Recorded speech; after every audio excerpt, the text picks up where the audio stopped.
Je vous propose de lire en tout cas un court passage dans l'épître de Paul aux Colossiens, pour ceux qui voudraient suivre. C'est un court passage, puis ensuite je vous parlerai de ce passage et j'essaierai d'expliquer aussi dans quel contexte il a été écrit. Donc, épître de Paul aux Colossiens, au chapitre 3 et les versets 23 et 24. Épître de Paul aux Colossiens, chapitre 3, versets 23 et 24. Ou plutôt 22, 23 et 24, si c'est pas trop grave pour la projection. Voilà, vous dire aussi avant de lire ce passage la joie que j'ai d'être parmi vous. On est heureux d'être ici avec quelques membres de la communauté de Saint-Laurent-du-Pape.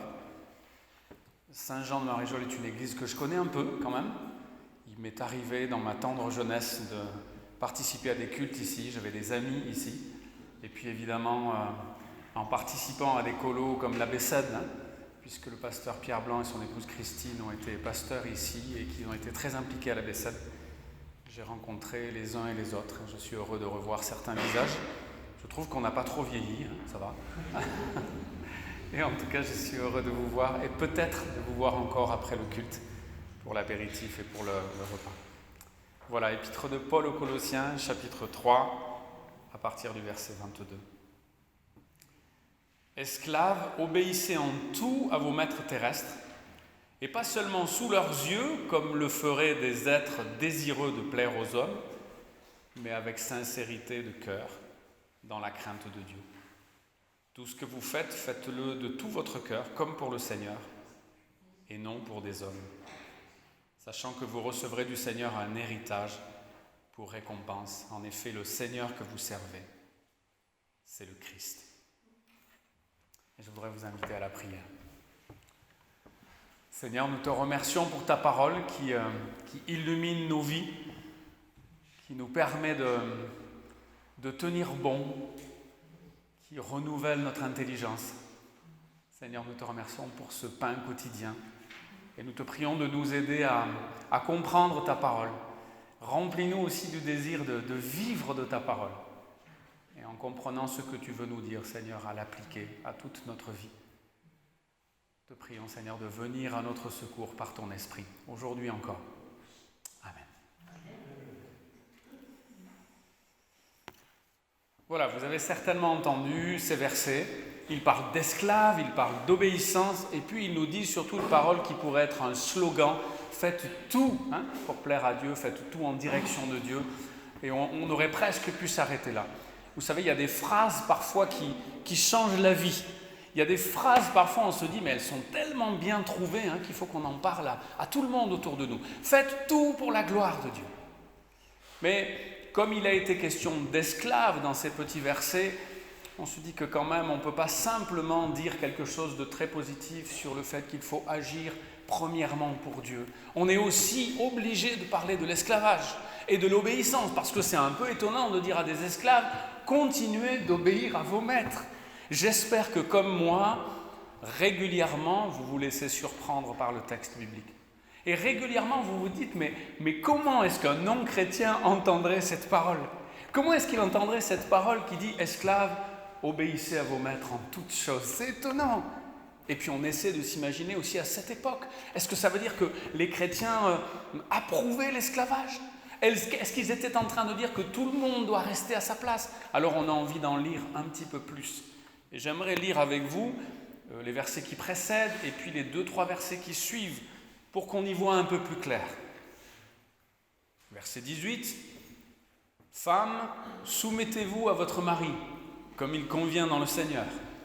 Marie, aimez votre femme et ne vous aigrissez pas contre elle. Enfants, obéissez en tout à vos parents, car cela est agréable au Seigneur. Père, n'exaspérez pas vos enfants de peur qu'ils ne se découragent. » Et puis après le passage que nous venons de lire, au chapitre 4, au verset 1, « Maîtres, accordez à vos esclaves ce qui est juste et équitable, sachant que vous aussi, vous avez un maître dans le ciel. » Vous savez, quand nous lisons la Bible, eh bien nous devons être vigilants. Et nous devons faire une lecture profonde du texte biblique. Nous ne devons pas nous contenter de slogans et de phrases qui pourraient faire le buzz. Faites tout pour Dieu, faites tout pour la gloire de Dieu. Nous devons aussi entendre tout ce qui se dit avant, tout ce qui se dit après. Dans ce passage, il est question de femmes qui doivent être soumises à leur mari. Il est question d'enfants qui doivent obéir à leurs parents. Mais vous avez entendu au chapitre 4, verset 1, il est aussi question de ces maîtres qui ont certainement été heureux d'entendre que les esclaves doivent continuer de leur obéir. Il est question de ces maîtres qui doivent se souvenir qu'eux aussi ont un maître dans le ciel. Quand nous lisons ces paroles, eh bien, on se dit que le petit contexte ne suffit pas. Il nous faudrait lire toute l'épître de Paul aux Colossiens. On n'a pas le temps ce matin, mais simplement vous dire combien cette lettre est une lettre profonde et affectueuse, comme souvent avec Paul. Une lettre théologique où Paul va rappeler tellement de choses importantes. Et une lettre affectueuse où Paul va dire tout son amour pour les chrétiens de la ville de Colosse. Et il va leur dire d'ailleurs, quand il finit la lettre, maintenant que vous avez lu cette lettre, transmettez-la aux chrétiens de Laodicée et n'oubliez pas de prendre la lettre que j'ai envoyée aux chrétiens de Laodicée pour la lire vous-même. L'apôtre Paul, à la fin de sa lettre, va aussi parler de tous ses collaborateurs, de tous ceux qui travaillent avec lui. Et on va trouver le nom d'un certain Onésime. Ça vous dit peut-être quelque chose. Un esclave qui est devenu un frère en Christ de l'apôtre Paul. Un esclave pour qui Paul va écrire une lettre. Il va l'écrire à son maître Philémon. Dans toute cette lettre, il y a aussi quelque chose d'extraordinaire, c'est que le Christ est à nouveau à la première place. On va parler de celui en qui habite toute la plénitude de Dieu. Vous savez, des fois on se demande, est-ce que Jésus a vraiment dit qu'il était Dieu? Est-ce que dans la Bible on dit clairement que Jésus était Dieu? Franchement, celui en qui habite toute la plénitude de Dieu. Vous ne croyez pas qu'il est Dieu? On parle clairement de la divinité de Christ dans cette lettre. Et ensuite, parce que l'apôtre Paul, il ne fait pas de la théologie pour faire de la théologie. Il ne fait pas un cours aux chrétiens de Colosse pour après leur dire, essayez d'en tirer les leçons. Il conclut en fait son enseignement théologique en donnant des exemples très pratiques. Et des exemples qui ne nous plaisent peut-être pas. Femmes, soyez soumises à vos maris. Enfants, obéissez à vos parents. Esclaves, obéissez en toutes choses à vos maîtres. Et on se demande en quoi tout cela est nouveau. Vous savez, on dit souvent que la découverte de l'amour de Dieu, la découverte des paroles du Christ, transforme nos relations. Il y a quelque chose de vraiment nouveau qui est en train de se passer au moment où l'apôtre Paul prêche, depuis que Jésus est mort et qu'il est ressuscité, depuis qu'il a enseigné et que sa parole a été transmise. Quelque chose de nouveau, une révolution. Et quand on lit ces paroles, on se dit franchement, où est la révolution? Femmes, soyez soumises à vos maris. Enfants, obéissez à vos parents. Esclaves, obéissez à vos maîtres. On a l'impression que tout continue comme avant. On est dans une société où la femme est oppressée, où elle n'a aucun droit, où elle ne peut rien faire. On est dans une société où les pères ont toute autorité sur la famille. Sur leurs enfants, ils ont un droit de vie et de mort. Sur leurs esclaves, évidemment. Les esclaves à cette époque-là sont des objets. Il y a des objets inanimés, c'est le meuble, c'est la chaise, c'est le balai. Et puis il y a des objets vivants, ce sont les esclaves. Et ils ont droit de vie et de mort sur eux. Il semblerait bien que dans ces relations soi-disant nouvelles, il n'y a rien de nouveau. Et pourtant, si on est attentif, si on ne s'arrête pas simplement sur les premières phrases et qu'on écoute bien les secondes, on va comprendre que oui, la femme est soumise au mari, mais le mari doit aimer sa femme. Dans la lettre que Paul écrit aux chrétiens d'Éphèse, il dira « Comme Christ aime l'Église ou a aimé l'Église ». Oui, les enfants doivent obéir à leurs parents. Mais on demande aux pères, au pluriel ou aux parents, de ne pas irriter leurs enfants et de ne pas ressentir d'amertume ou de ne pas être aigris contre leur femme. Et s'il a été demandé aux esclaves d'obéir en toutes choses à leur maître, de le faire non pas quand ils sont présents pour le regard des hommes, mais de le faire pour Dieu, avec la crainte du Seigneur. Dans le Seigneur, il est dit aussi, comme je vous l'ai rappelé tout à l'heure, aux maîtres, qu'ils ne doivent pas oublier qu'ils ont eux aussi un maître dans le ciel. Voilà la révolution dont parle l'apôtre Paul. Oui, nous sommes dans une société où il y a des règles, Oui, l'obéissance est importante. Oui, il faudra être toujours soumis à quelqu'un. Je ne sais pas s'il y a des fans de Bob Dylan, au fur et à mesure que j'en parle et que les années passent, on se demande même qui est Bob Dylan. Mais c'est un chanteur qui a marqué son histoire, qui existe encore, qui fait souvent des chansons magnifiques, et qui a eu une période, on ne sait pas trop où il en est maintenant, et puis avec des artistes c'est souvent difficile, mais où il a vraiment été touché par le message du Christ. Et il a écrit des textes tellement beaux et tellement profonds. En anglais, je vous l'accorde, mais ils sont parfois traduits. Francis Cabrel a fait un bel album où il a traduit des chansons de Bob Dylan, et il y en a qui sont extraordinaires. Il y a une chanson qui dit « Il faudra que tu serves quelqu'un. Ce sera Dieu ou bien le diable, mais il faudra que tu serves quelqu'un. » Dans notre vie, nous servons toujours quelqu'un. Il n'y a pas de vie où on n'a pas de patron. Il n'y a pas de vie en fait où il n'y a pas d'autorité, pas de règles. Vous savez qu'en ce moment, on est quand même un peu obligé d'en parler quand on lit ce texte qui parle de soumission et d'autorité, qui parle aussi de distinction homme-femme, qui montre que oui, nous sommes soumis à des autorités, qu'il y a des règles à respecter et en même temps qu'il y a des droits et des devoirs que nous n'imaginions pas. Un mari qui doit aimer sa femme comme Christ a aimé l'Église. Des parents qui ne doivent pas irriter leurs enfants, ne pas aller trop loin dans leur sévérité. Des maîtres, des patrons qui ne doivent pas oublier qu'ils ont eux aussi un maître. Eh bien, dans tout ça, Dieu est en train de nous rappeler des choses essentielles. Dieu est en train de guider nos cœurs et de guider cette révolution. Cette révolution qui est en train de se passer par la bouche de l'apôtre Paul. Une révolution dans les cœurs, une révolution dans la société. On est obligé de parler de ce qui se passe aujourd'hui. Vous connaissez peut-être le mouvement où les militants WOKE, W-O-K-E. Il y a un E parce que ça n'a rien à voir avec le petit plat dans lequel on cuit le riz. Vous savez, le wok, c'est aussi le petit plat où on cuit le riz. On parle de ça depuis quelque temps. Pourquoi ? Parce qu'il y a eu tellement d'injustices que des gens se sont levés pour lutter contre les injustices, notamment les injustices raciales.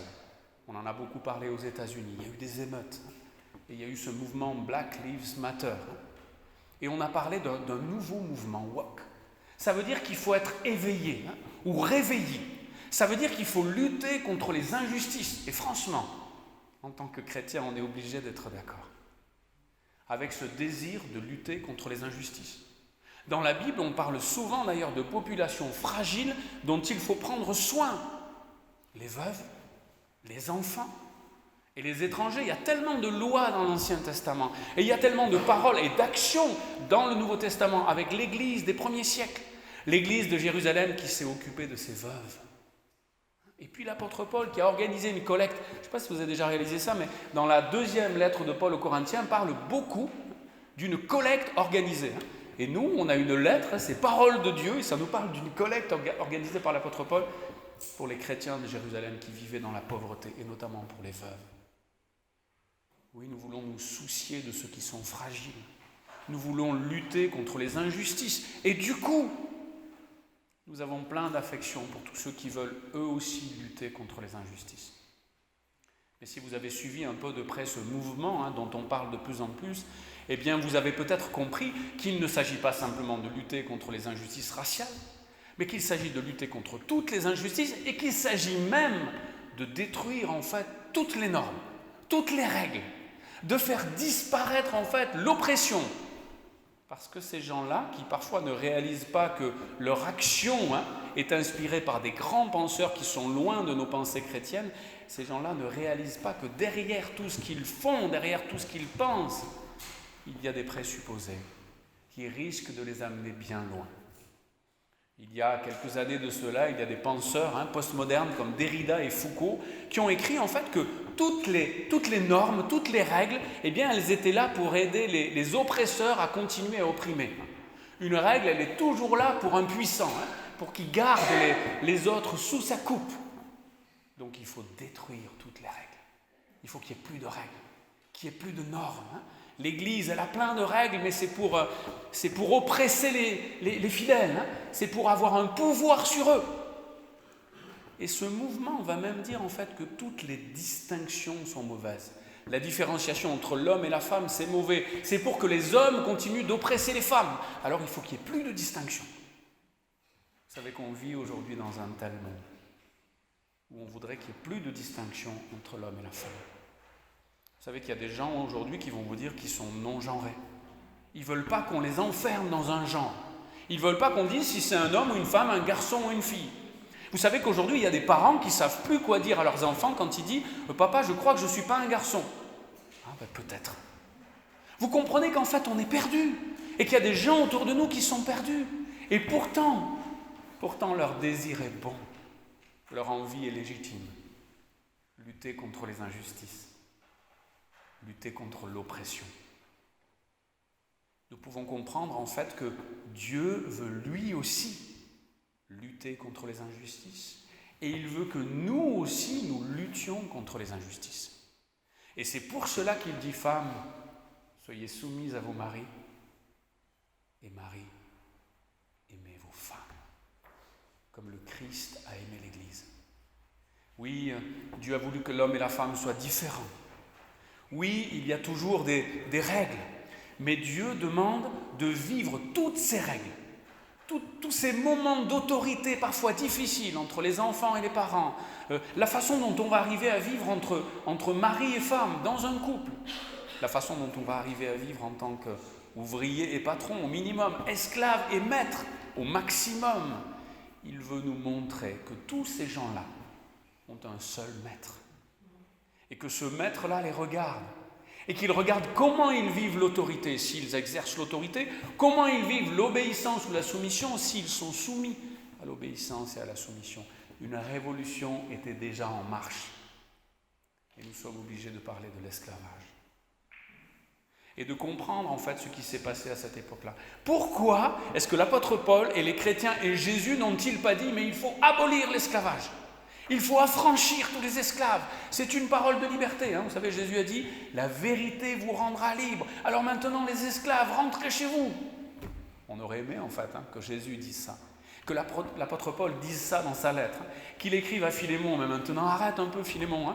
Onésime est un frère en Christ, tu dois l'affranchir, c'est plus un esclave. Vous savez combien il y avait d'esclaves à peu près au moment où l'apôtre Paul écrit cette lettre dans l'Empire romain? 60 millions d'esclaves. C'était une économie, c'était une organisation. Et s'il y avait des esclaves malheureux qui étaient dans les maisons comme des objets vivants, eh bien il y avait aussi des esclaves heureux. Il y avait régulièrement des esclaves qui étaient affranchis. Il y avait aussi des esclaves qui étaient heureux. Pourquoi? Parce que les maîtres, comme certains patrons aujourd'hui, il n'y a pas besoin d'être chrétien, avaient compris qu'un esclave heureux travaille mieux. Il est plus efficace. S'il est bien nourri, si on est sympa avec lui, eh bien en fait il fait mieux son boulot. Donc il y avait des bons patrons. Et il y avait des esclaves qui n'étaient pas malheureux. Et quand ils étaient affranchis, on raconte l'histoire qu'ils sont devenus plus riches que leurs maîtres parce qu'il y avait des esclaves intelligents.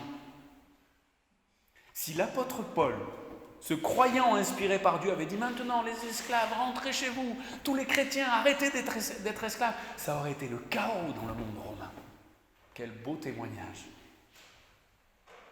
Mais ce que l'apôtre Paul, inspiré par Dieu, a commencé à dire, a dit aux chrétiens de cette époque-là, ce qu'il a dit à Philémon, ce qu'il voulait dire aux chrétiens de Colosse, eh bien maintenant, ne considérez plus vos esclaves comme des esclaves. Ce sont vos frères en Christ. Vous pouvez les affranchir. Et si vous ne les affranchissez pas, parce que vous savez, il y a des esclaves qui refusaient d'être affranchis. Ils disaient, mais qu'est-ce que je vais faire? Et où je vais aller? Je suis bien chez toi. Je veux rester chez toi, tu es un bon maître. Et si ces esclaves ne veulent pas être affranchis, alors aimez-les comme des frères. N'oubliez pas que vous aussi, vous avez un maître dans le ciel. Vous avez, vous aussi, des devoirs. Vous avez quelqu'un qui vous regarde. Il y aura une justice. On ne fait pas n'importe quoi avec ses esclaves, on ne fait pas n'importe quoi dans le couple, on ne fait pas n'importe quoi avec ses enfants. Dieu, votre maître, vous regarde. Et la révolution était en marche. Vous savez, ce qui est quand même un peu triste, c'est qu'il a fallu beaucoup de temps pour que l'esclavage soit vraiment aboli. Et qu'il y a des pays de civilisation chrétienne où le christianisme a beaucoup influencé les lois de la société, eh bien l'esclavage a mis quand même beaucoup de temps à disparaître, à être interdit.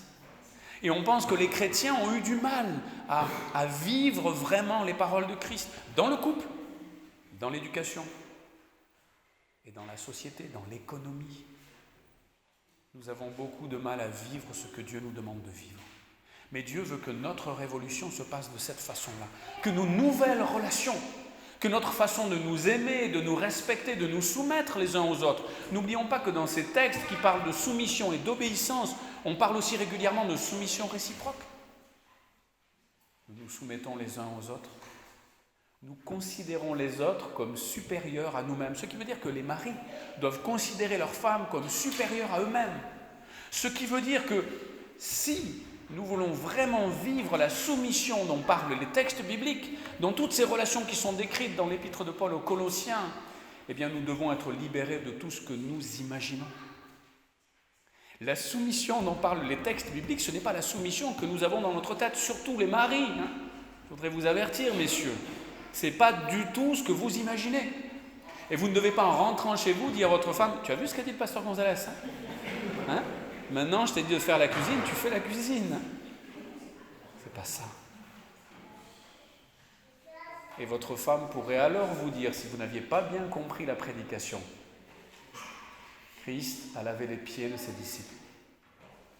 Tu peux maintenant me laver les pieds.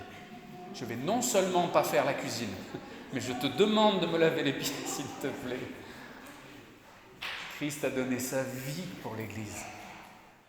Et Dieu dit aux hommes qui ont tous envie d'être des tyrans. Au fond de nous, nous avons envie d'être des tyrans. Nous avons envie qu'on nous obéisse. Et qu'on nous obéisse au doigt et à l'œil. Dieu est en train de nous dire que nous devons être libérés de ce fantasme, de cet orgueil, et que Dieu veut créer des relations nouvelles, des relations d'amour, des relations de soumission réciproque, un amour total d'un mari pour sa femme et un respect total d'une femme pour son mari. Peut-être que si Paul a rappelé ça aussi, c'est que ce n'était pas si évident. Et peut-être que la femme a un pouvoir tellement grand sur son mari qu'il faut qu'elle fasse attention à son pouvoir. Et que ces nouvelles relations que Dieu veut vont être un témoignage extraordinaire pour tous ceux qui vivent autour. Ils vont se dire, mais regardez-les ceux-là. Regardez comme ils s'aiment, comme ils se respectent, comme ils s'écoutent. Regardez ces enfants qui obéissent à leurs parents, mais regardez surtout ces parents qui font tout pour ne pas irriter leurs enfants. Regardez ces patrons chrétiens, vous avez vu comment ils se comportent avec leurs ouvriers. J'espère que dans le passé, dans cette église de Saint-Jean, dans cette région,